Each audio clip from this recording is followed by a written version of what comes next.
வணக்கம். ஆகாஷ்வாணி புதுச்சேரி செய்திச் சுருக்கம் வாசிப்பவர் வீரமணி. பிரதமர் திரு நரேந்திர மோடி இன்று உத்தரப்பிரதேஷ் மாநிலம் வாரணாசியில் 4 புதிய வந்தே பாரத் எக்ஸ்பிரஸ் ரயில்களை கொடியசைத்து துவக்கி வைக்க உள்ளார்.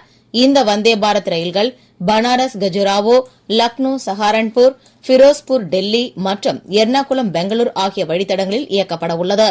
இந்த ரயில்கள் முக்கிய நகரங்களுக்கு இடையிலான பயண நேரத்தை கணிசமாக குறைத்து உலகத்தரம் வாய்ந்த பயண வசதிகளை மக்களுக்கு வழங்க உள்ளது குறிப்பிடத்தக்கது. பீகாரில் வரும் 11ஆம் தேதி நடைபெறவுள்ள 2ஆம் கட்ட சட்டமன்ற தேர்தலுக்கான பிரச்சாரம் தீவிரமடைந்துள்ளது. முதற்கட்ட சட்டமன்ற தேர்தலில் 64.66% வாக்குகள் பதிவாகியுள்ளதாக தேர்தல் ஆணையம் தெரிவித்துள்ளது.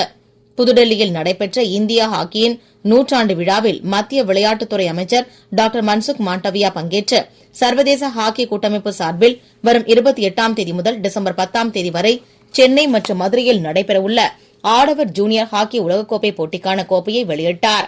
கல்மேகி சூறாவளி காரணமாக வியட்நாமில் குறைந்தது 5 பேர் உயிரிழந்தனர்.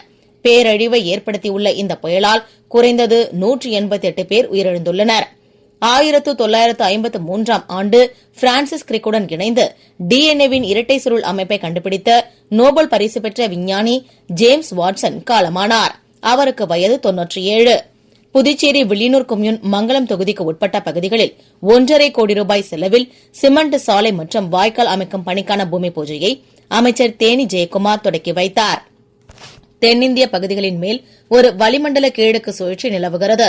இதன் காரணமாக இன்று தமிழ்நாட்டின் ஒரு சில இடங்களிலும் புதுச்சேரி மற்றும் காரைக்கால் பகுதிகளிலும் இடி மின்னலுடன் கூடிய லேசானது முதல் மிதமான மழை பெய்யக்கூடும் என சென்னை வானிலை ஆய்வு மையம் தெரிவித்துள்ளது. இத்துடன் இந்த செய்திச் சுருக்கம் நிறைவு பெறுகிறது.